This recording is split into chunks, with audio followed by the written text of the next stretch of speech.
back at it again for the Culture Podcast. We got a special guest with us today, Shevrin Jones. Hey, how y'all doing? I'm doing good. Good? Everything good with you? I can't complain. Thank you for coming down. I can't complain, man. I know you said you were swerving to traffic. I was swerving the traffic, broke all the rules. I know I'm a state legislator, but it's I made it here safely. That's your card. That's the card you pull.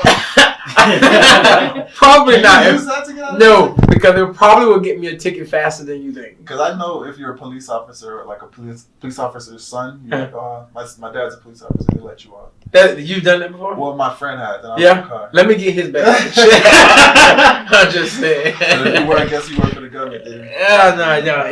I'm telling you, you're probably gonna get a ticket faster than anything. Why is that? What do you think? Yeah, because police officers they're not in the business of giving you special treatment. As a matter of fact, a legislator did that last year, and he got caught and got written up in the Florida politics. Don't feel like flashing his. His state rep card. Yeah. What about those license plates and like stickers people put on the windows of like supporting the police association and they'd be like, I got Not that gonna be because you getting a ticket. Have you ever got out of a speeding ticket? You know what? I haven't had a speeding ticket in probably 6-7 years. Oh wow. Yeah. Now if I get a ticket, like $40. if I get a ticket, I'm coming to you because you jinxed me. Put it out there. Yeah. You're not gonna worry. I get out of my tickets with scrubs. All right, so I wanted to let's talk about where you first started. Like, you started as a teacher, right? Yeah, I did. I started. I taught AP chemistry at Everglades High School, and I did that for Everglades. We had a guest here that was probably was his football. teacher. He was a quarterback. Kendrick. I don't know. Kendrick. It's according to what time when he graduated. I think he graduated maybe 4 or 5 years ago. Really? Yeah. I don't know him. You don't remember your students, do you? I do. As a matter of fact, I keep in contact with them. One of my students, Hervey, I'm having dinner with him on Monday. But I keep in contact with him. I keep in contact with Willie, with Nicholas. I keep in contact with quite a few of them. That was important to me. That was. I mean, being a teacher was a big deal to me. I actually miss it. So I got my master's, and I was going to do it this year, but I'm not going to do it. I was going to adjunct. So yeah, but. So how did you get into like being the state representative and doing stuff like that? So I always say that people who run for office, usually the people are pissed off about something, and that's why they run. Usually, right? Of course, other individuals do it for other reasons. I was a teacher. I was mad when I walked into my 5th year teaching and went to teachers meeting as we prepared to get ready for the new school year. And Lord and behold, we had new rules that came down from Tallahassee. I was so mad, and I said, whoever makes these decisions, I'm running for office. Period. So I decided I'm gonna run for state rep. I mean, nope. I said I was gonna run for county commissioner first. District 8. District 8. County commissioner had nothing to do with salaries of teachers. Nothing whatsoever. But I just thought it was the right thing to do. So what were the rules that were passed down that was like, that's it?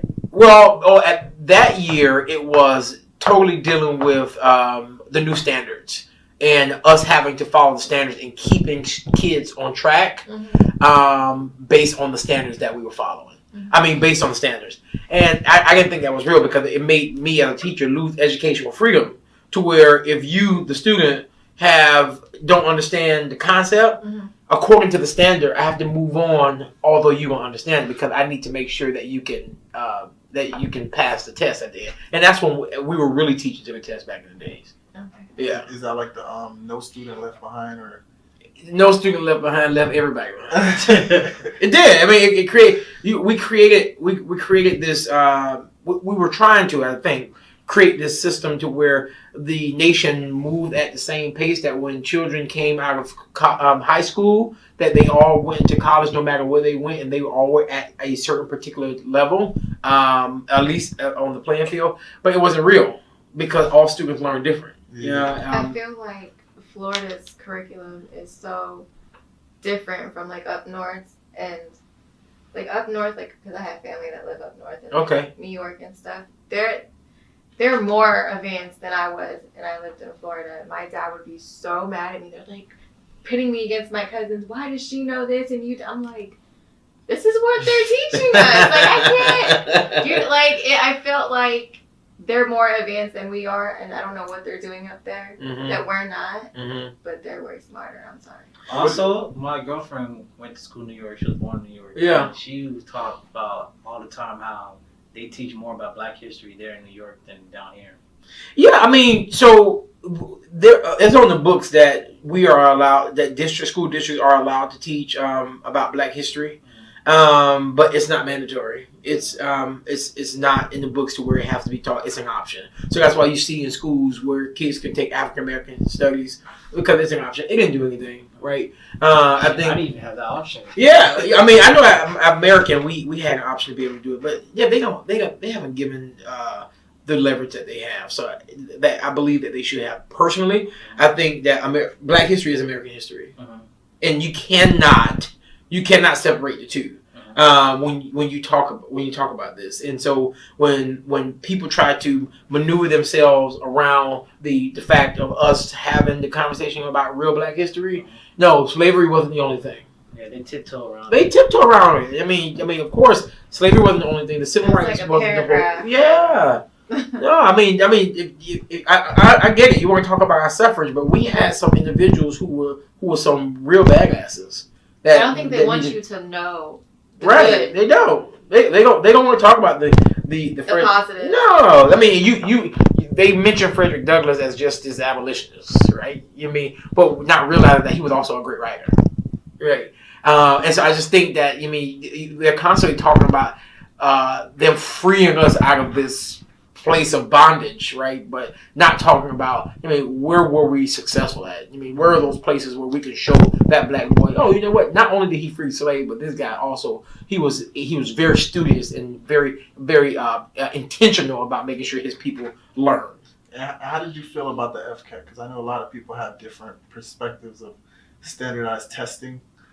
I want to make sure she recording the IG live rap that's about to happen. I do good on my FCAT. I think it too. Most people don't like standardized testing. Well, some people are not good at testing. Well, and that's the thing. So, as an educator, so I taught AP Bio and AP Chemistry, right?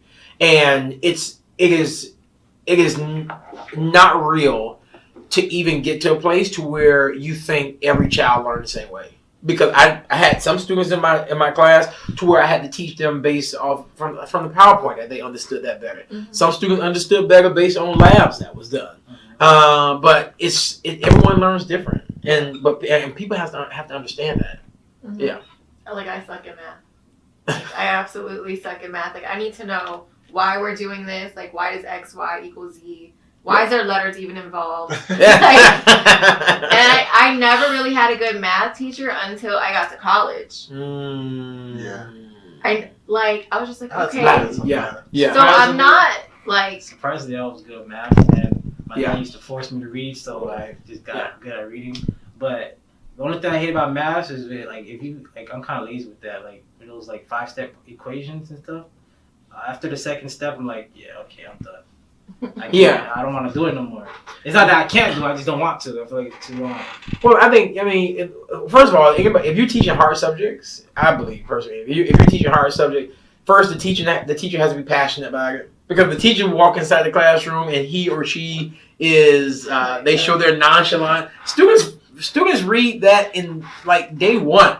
So when I walked inside the classroom on day one, it was I was very intentional to greet the students at the beginning, but also I was young. So I started teaching when I was 20. Oh, wow. Oh, yeah, so I never took, what? I taught 12th grade, so those kids, half of them were 18, 19. And so the last thing I wanted to do was show them my age. But so I had to always come off as this stern individual that the students at the end of the day, they respect that. And as long as they know you care about them learning, kids will respect you all day. So how did you get to the Senate? The Senate.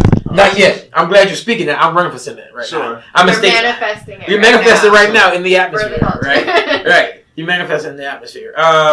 So I started as a state rep, and I've served for 8 years. And me being able to serve for 8 years, it has been probably, I'm not even giving you a talking point, has been the most amazing experience of my life. Not being able just to serve people, but I'm big on relationships. So I've been able to come in contact with quite a few people who have the opportunity to serve in those chambers, who I wouldn't have had any other chance to meet them in that type of capacity, right?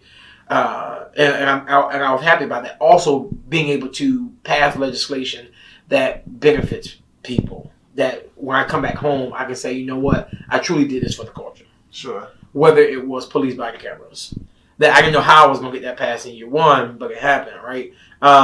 Because there was this continuum of black boys being shot by in the hands of police officers with no accountability in place to be able to do it. And at that time, police body cameras was something that was starting. The conversation was starting to happen, but it hadn't really manifested itself the way that it needed to. And so when we brought that to light, it was, how do I get my Republican colleagues to see it? And I knew I wasn't going to be able to do it by strong arming them and throwing them under the bus and saying, oh, you Republicans don't want X, Y, and Z. I knew that wasn't going to work. I had to tell them the story of our community. And that's how we were able to do it. And so it's stuff like that I have really enjoyed being in the House. Is there a way to like pardon them for marijuana possession and having them expunge it from their record? Is that something that's real? Yeah, that's something that the legislature can do. I agree. I think it's something that needs to happen. It should happen. I think individuals who have been convicted for small amounts of marijuana, I think we should, and if this bill was to pass, I think our next step should be, how do we look to make sure that these individuals have the opportunity to get out? That's just the right thing to do.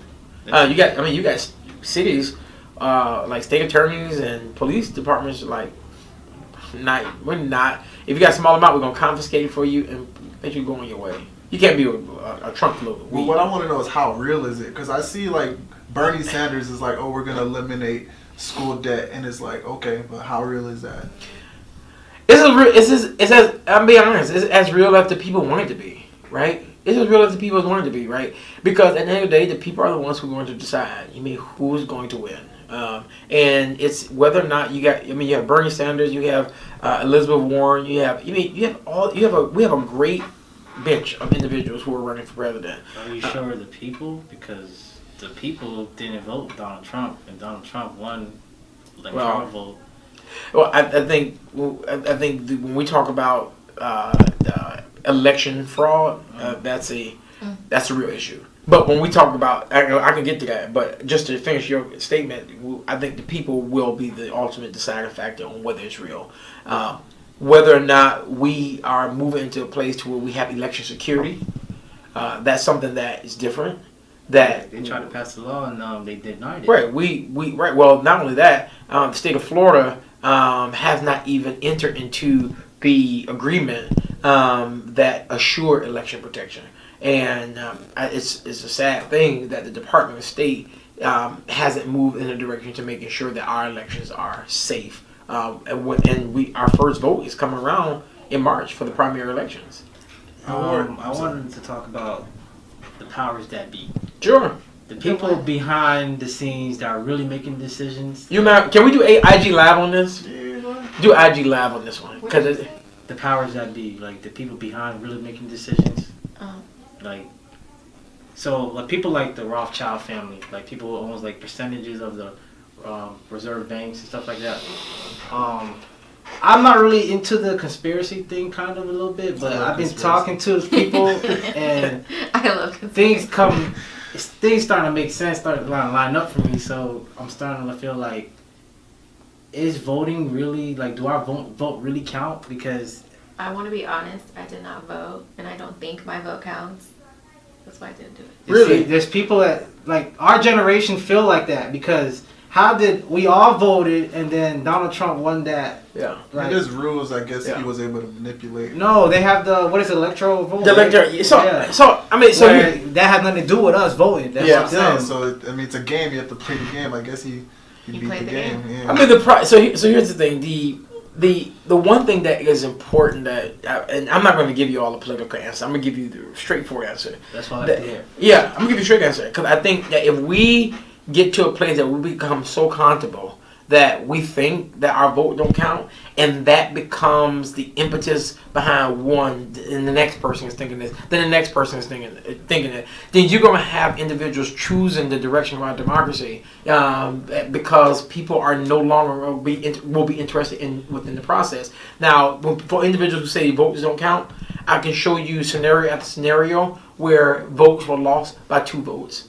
by 3 votes, or even let's look at the last governor's race, Andrew Gillum's race. However individuals want to look at it, right? Was he cheated out of his race? I think he was.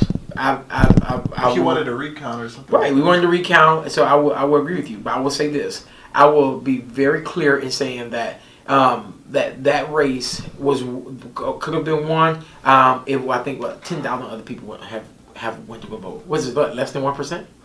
Right, and so, which is a small margin. So individuals not voting, it puts us in a predicament to where we lose being as close as possible to the win, because so many people said, my vote don't count, and I think I'll stay home now. So let's go back to the voter, because I didn't vote either. But my whole thing was, I don't feel like I have to choose one or the other if I don't agree with either of them.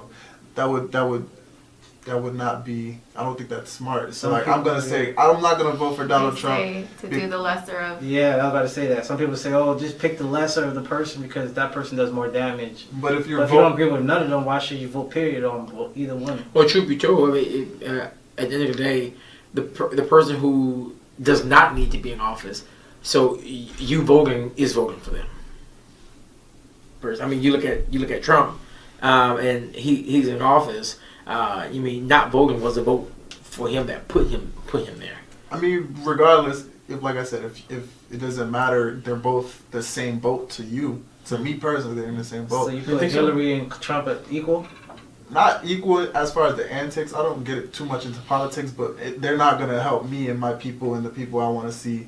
I want to see things about police brutality, mass incarceration, and they weren't saying none of that. So why would I vote for somebody who's not going to be a part of what I want to see change? Not going to lie, before I started to cut you off. No, it's fine.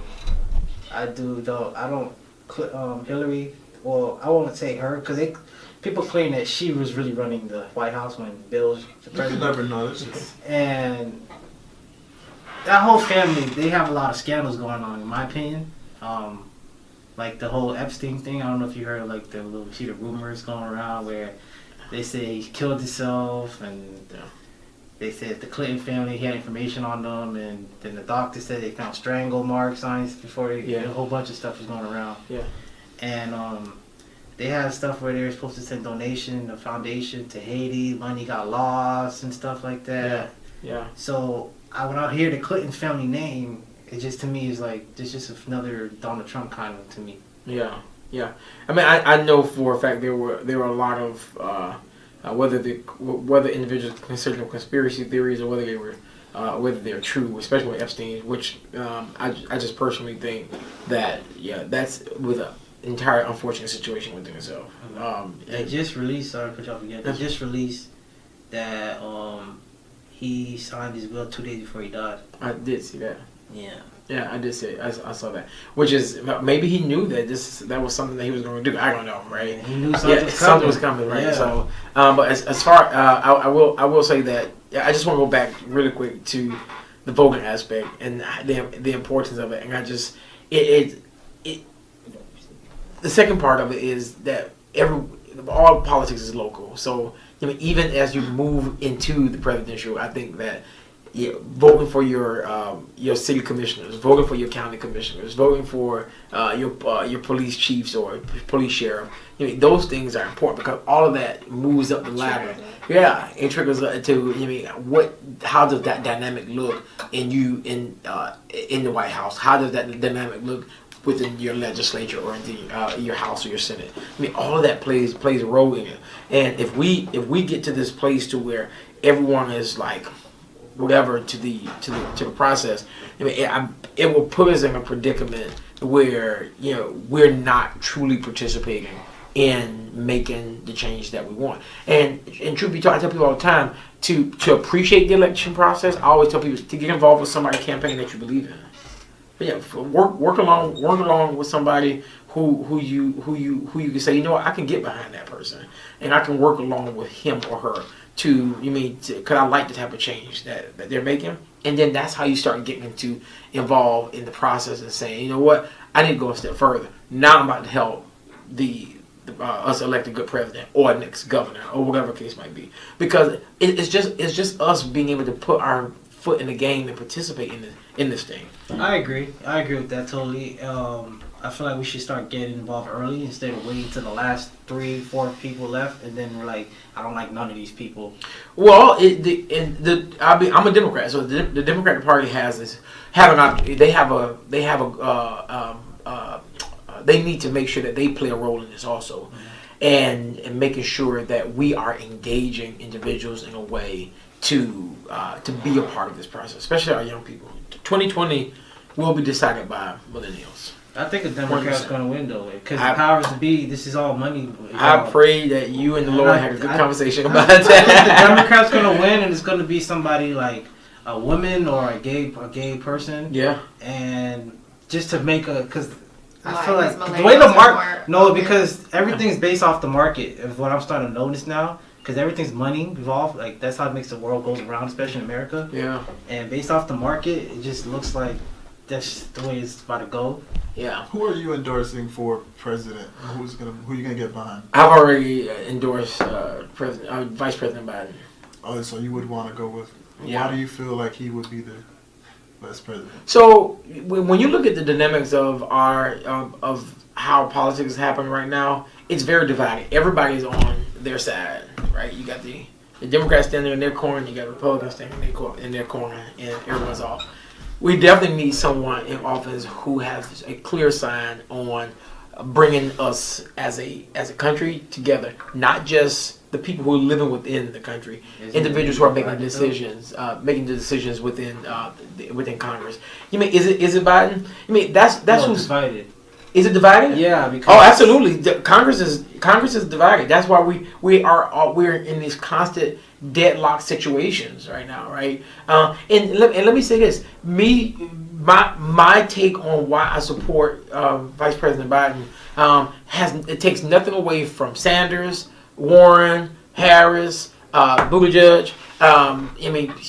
Wayne Messam, who's my frat brother who's running. It takes nothing away from any of those individuals who run, because personally, I believe, listen, you have a great bench of individuals that whoever the president is, then listen, there are some amazing people who should be picked as VP or has positions within the cabinet.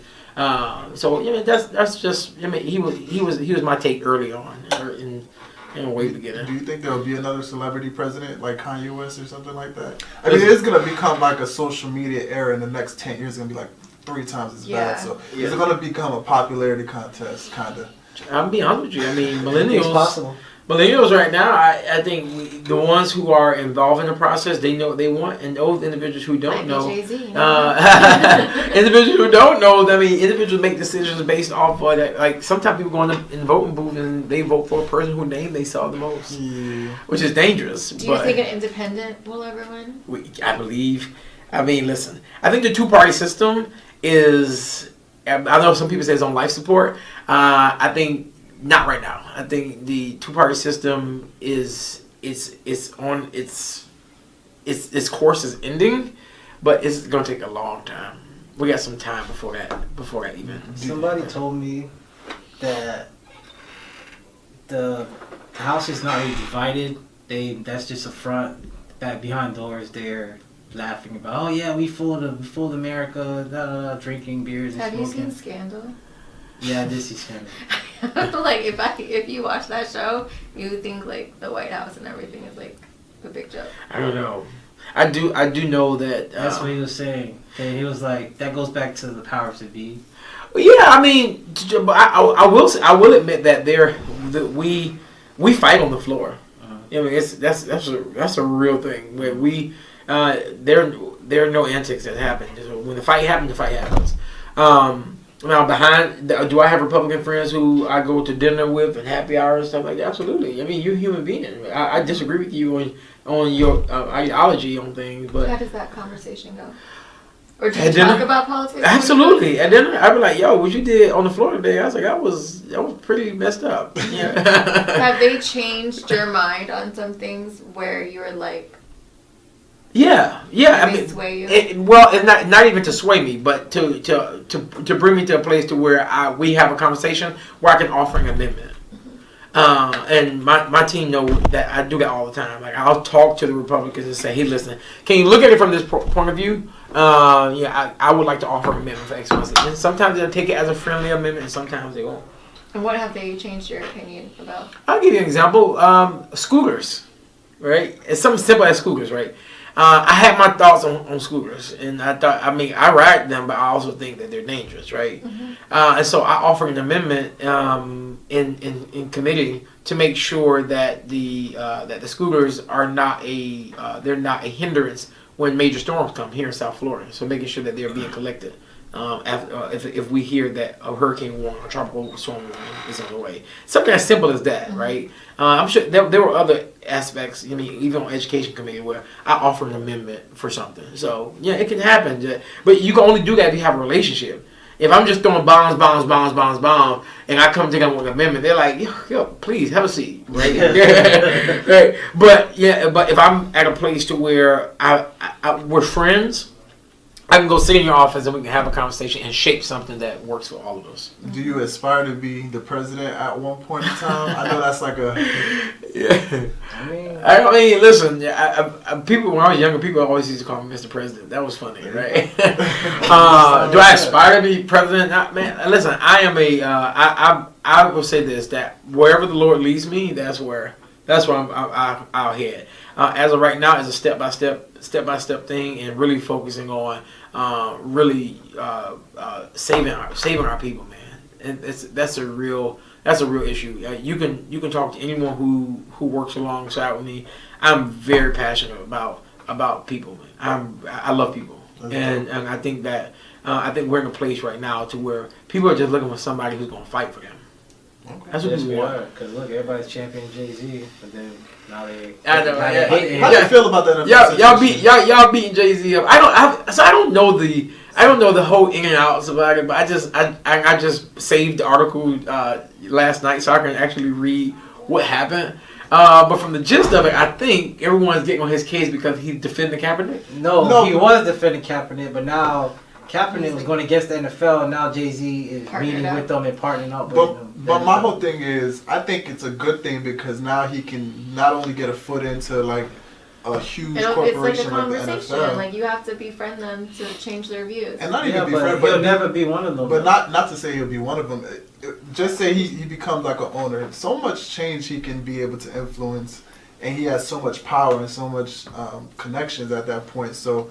And he's gonna definitely put the ladder down and bring other people into it. So it's like an infiltration kind of thing. So I think he has the money. That goes both ways, though. Don't think that they're not looking at him like, let's see if we can use him as a puppet. I mean, you gotta use each other. So. No, yeah, but what they don't realize, to me, I like Jay-Z, and I feel like they don't realize they just let a bulldog in. They think they dangle Jay-Z around and stuff like that.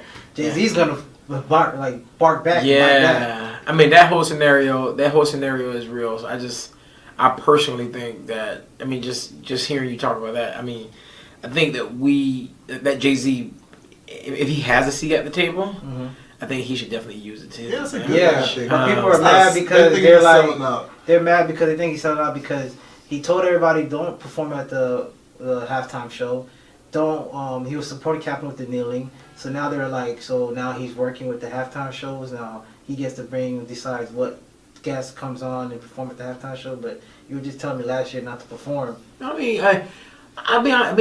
it's about change. Not only change, but I think we have to give people opportunity to grow. I mean, people might beat me up for this, but everybody has to have the opportunity to grow, right? I mean, and people's mindsets change, and everyone should have that opportunity to be able to say, you know what? Yeah, I agree with you on that one. Allow me a seat at the table to see if I can insert some type of change that I believe that we need. I mean, we have to allow people to be able to grow. I mean, I remember that to where he said no one should perform at the at the halftime show.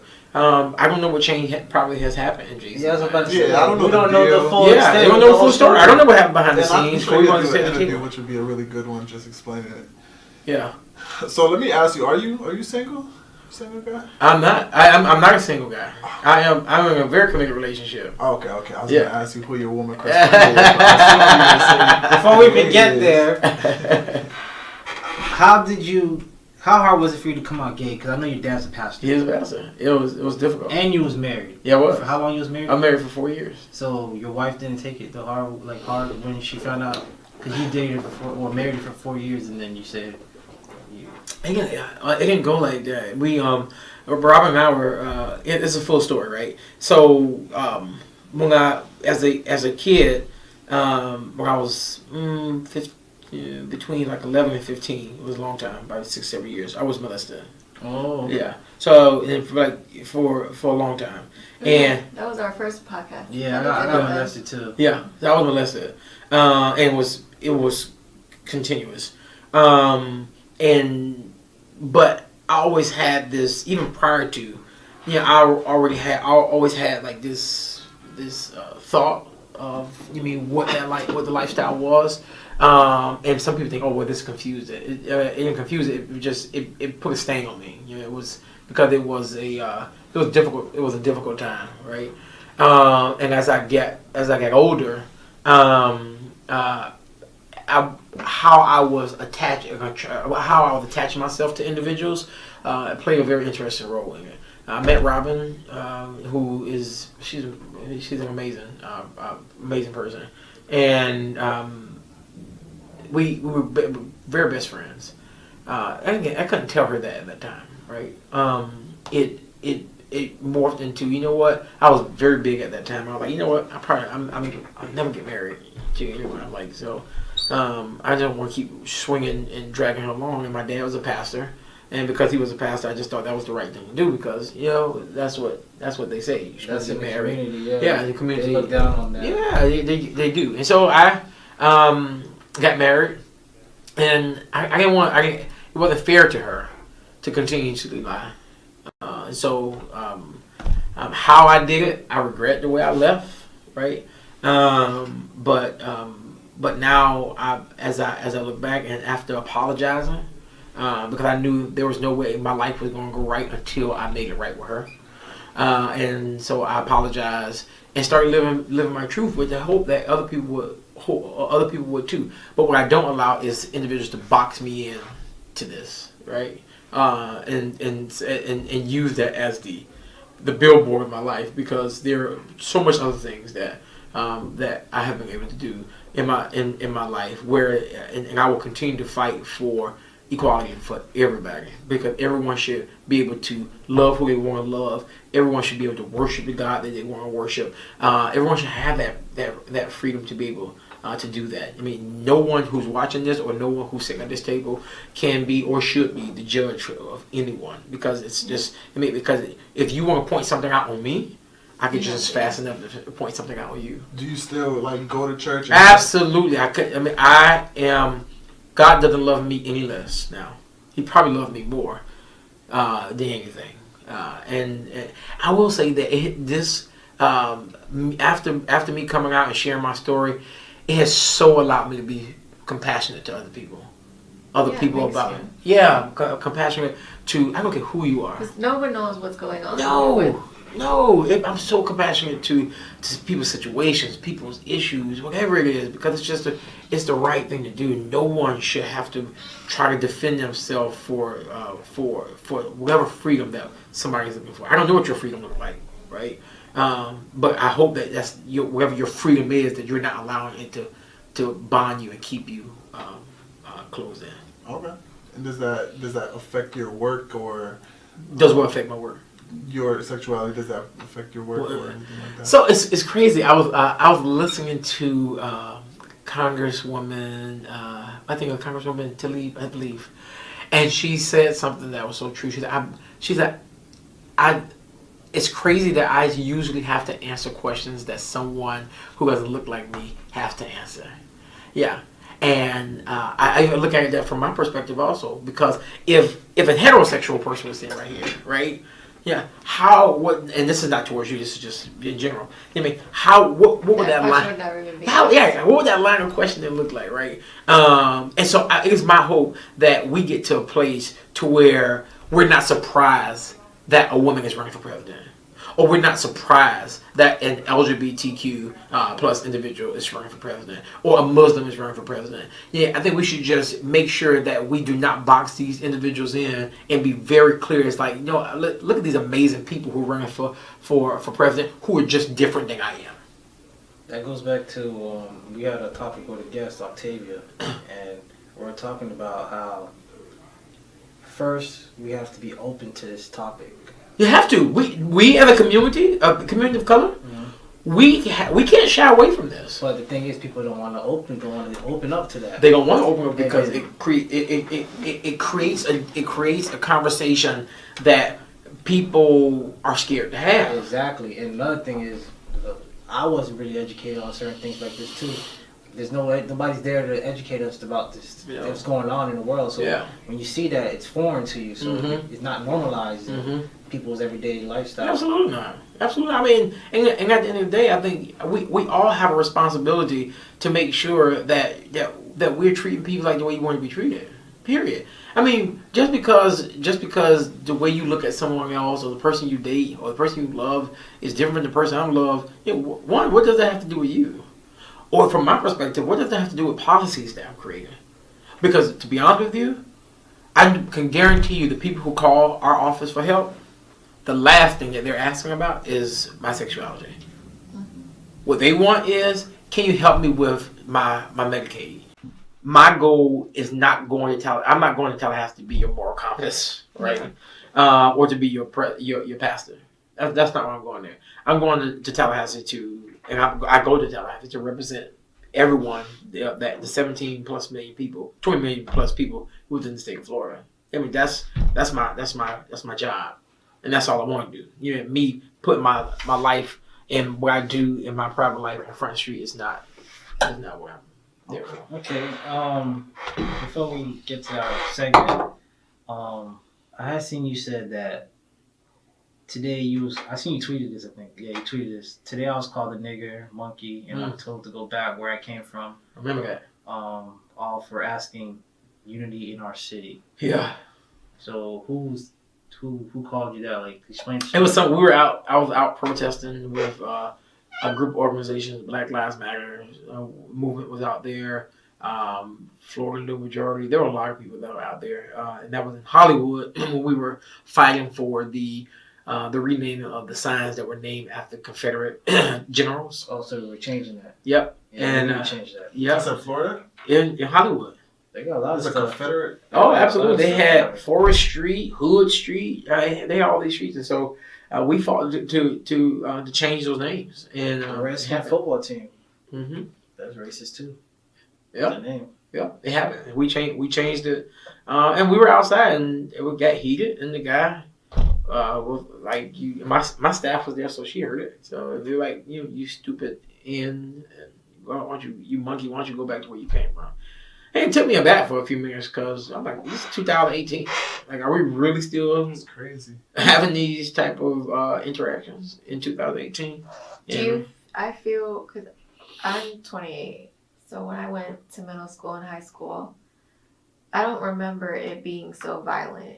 I don't remember it being so racial or anything like that. And he had reached out to me to do the podcast, and the first episode was about the Parkland shooting. I'm like, I don't know anything about that. I've never experienced that. I don't have any thoughts on it, because other than a couple of fist fights here and there, like, I was never scared to go to school to get shot at. Mm-hmm. So I was like, I don't even want to be a part of that I don't know what I would say. That's true. Mm-hmm. I've never walked into school with anxiety. So do you feel like the world is just on like a free fall and a downcline, like getting worse? Because I don't remember having to worry about any of these things.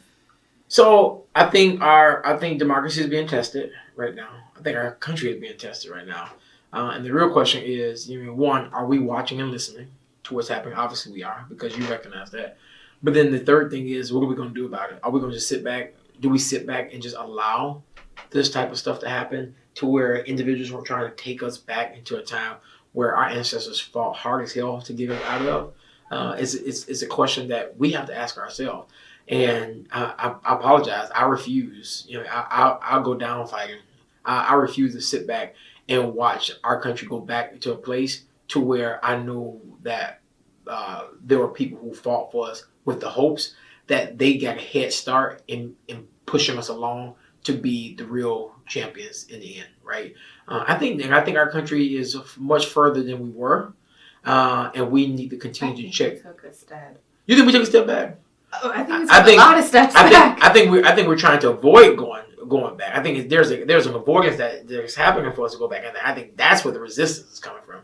The resistance is coming from people saying like, "Oh, nah, that is not about to go down like this. We are not about to go back into a place to where we are calling individuals out of their name, or we're doing things to harm and hurt individuals." I think we're more aware now. Well, absolutely. There you go. That's the way. We're more aware. Yeah. But it's because, I don't know if it's because of how the generation went with all the cameras and, social media just shining a light on it, why we're more aware of it. But these things were happening. In the dark. In the dark. I think, maybe that's what is the difference of it being so enlightened on social media. It's a good thing that this is all happening because now we can see it. All the people that are hiding in the dark, now they're all out. Now we see it. So now, we got to decide what can we do to fix everything now. Yeah. I mean, listen, I think, one, everyone has to get involved in some capacity with some type of group that you agree or believe in. Like, tweeting is great. Facebook is great. But if there are no boots on the ground actually trying to move the needle in the agenda, all of this stuff is going to continue to happen, and it will seem as if we're giving a pass to what's happening out in society right now. It's not okay. I think you've seen a couple of our segments on Instagram. Let's do it. Pick a question and let Amanda read it for you. 5 questions. 5 questions. Here you go, Amanda. We're gonna get you chop this up? Yeah, we chop it up. So Jessica, can you do IG Live instead of like whatchamacallit? Because I think this is gonna be funny. Are you ready? Yeah. Okay. What's the longest you've gone without doing it? Oh my god. Yeah, I don't know if they told you what kind of question. They did. That's fine. So let's I don't know, maybe maybe like a month. Okay, so you get it in pretty. Yeah. I'm not gonna lie to you. You've never been like celibate, tried it or anything? When I had a job one time. When I was transitioning from like high school to college, that was about it. But no. I think everybody had a job at least once. Yeah, right. Apparently not. That's hilarious. Getting busy. Yeah, I'm funny. Go ahead, get the second question. Second question. All right. Here you remember. Thank you. Oh my god, these questions. Yeah. Have you ever done it with someone you weren't attracted to? Oh god. Is it like I told you. Between the sheets. No. Yeah. No. How do you even get that far without being attracted? Yeah. Liquor, I guess. I guess guys are different. Yeah. Maybe. Oh. Yeah. Girls are more emotional, so I guess I can see why you say that. But guys, I know guys that do it. She just look good, like her ass. That's it. Oh god. They don't care about her face. Oh god. I'll try not to get you in trouble. Yes, I'm not gonna answer that. Here you go. I just want you to know I was not okay with this part of the show with you. But we can't give him special treatment. Everybody does it. That's why. I show them I'm human. Have you ever used food during intimacy? No. Who was deep for the kitchen? Let's leave that for the birds. Yeah. Oh god, what question is this? Let me try to look for. Are there any G questions in here? Yeah, they got some. The counselor had the G-rated questions. I feel like that's funny. When you're, I'm not reading this. Okay. No, you gotta read it. Come on. No, I'm not reading Read this. it. All right, let me read it then. Come down the right. Uh-oh. Oh, Jesus. Yeah. Alright, so When you're on top, what's your favorite position? I'll decline. He pleads the fifth. I'll plead the fifth. Plead the fifth. Get another question. Yeah, you can use the fifth. I'll plead the fifth on that one. We'll use that for somebody else. Yes. Y'all shit was crazy. I will come back. She's anytime. like, if you get to have a destination wedding, See, that's what you. which destination would you choose? I love Napa Valley, so I would say Napa. I've never been. Where is Yeah. that? Where is it? It's in the north portion of California. It's great. Oh, it's the wine country. Or Wine something? country. It's the I just best. want to go to this safari. It's my favorite place. It's my favorite place in the world. I need to go. You gotta go. All right. One more That's question. why. Jesus. Make sure it's a good one. I hope it's a good one. For who? Him or us? Right. Would you go to jail for your friend that's on their last strike? I love my friends. Friends, I really do, but you should probably not do something that will cause you to go to jail. Yeah, probably not. I wish you well. I got one more question because that last question, the fourth. Okay, get another you? one. Alright, yeah. Watch it just be my luck against a bad question.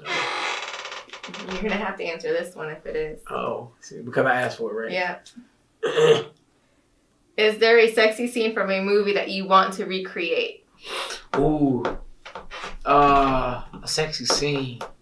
I mean, it's not a sex scene, but it's a Sexy scene. sexy scene that I always love is on.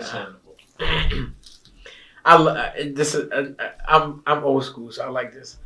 Y'all don't like Coming to America at the end when he finally is surprised with the person of his dream. Mm-hmm. That's a beautiful scene to me. What do you think that they're remaking it? I just feel like some movies. Part two, It's not a part two. Isn't it a remake? Oh, It's a part I thought two. it was It's a part two. Yeah. It's It's a a part two? yeah. Oh, okay. It's not a remake. But still, I'm always scared of Supposedly part. I'm it's always his- scared of part twos. His son or something like that. Yeah, something like I that. see that could be good. it's not gonna be as well. Well, I'm not no, saying it's nothing. not gonna. It come be out as next year, good, so but it's gonna I'm be- very concerned. You concerned? It's gonna make you ruin the. Just don't. Like, I don't know. I don't know. I mean, I Y'all got. know when you were watching it was probably like a big thing. Back then, That was a lot. Yeah, I was born it in a lot of money. I was 83, so I'm for the early millennials, and so we had Coming to America. That was a big thing, right? that was a big deal, man. Yeah. That was Eddie Murphy was Anything Yeah, he was Eddie involved Murphy in. He was like the hot thing. Nutty back then. Professor, Yeah. all that stuff. Yeah, Yeah, he Yeah. was a superstar. he was, man.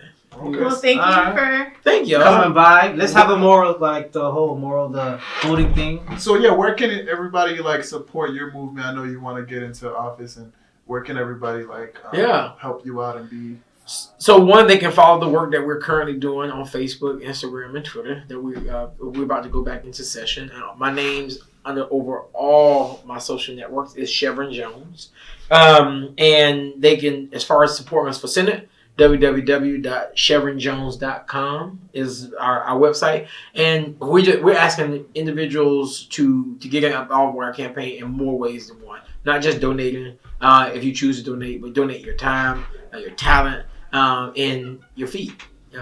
Because our election is just not about us. Our election is really about us going out into the community and pulling people out of their homes to participate in the democratic process. So your events are all on that website and Events on the website, on my Facebook. Actually, we have a huge event coming up on Thursday, which is we're doing a community bill writing workshop. Where is it? It's happening at Miramar Multi-Service Complex. Okay. Yeah, and so we're doing a bill writing workshop to where we're going to show people how to write their own bill, based on whether it's environmental issues, criminal justice, health and human service, education, and we want to get the community involved. And people are excited about it too. Awesome. Yeah. And what do you think? The voting. How important is voting? Go ahead and tell us before we end this. Why people should vote. Well, one, voting is important because you look at government. For those individuals who say that government has nothing to do with me, government is worried about is dealing with you every single day. And I know you don't want any parts of it. So when you're talking about why you should be a part of the voting process actually determines your way of life and your way of living. But know this, the president of the United States and Congress is one part, but all politics is local. So if you're going to get involved and be concerned about who the upcoming president is, make sure you're concerned about who represents you as your mayor, your county commissioner, or commissioners that sit on the dais. Voting is you participating in this democracy. It's a beautiful thing.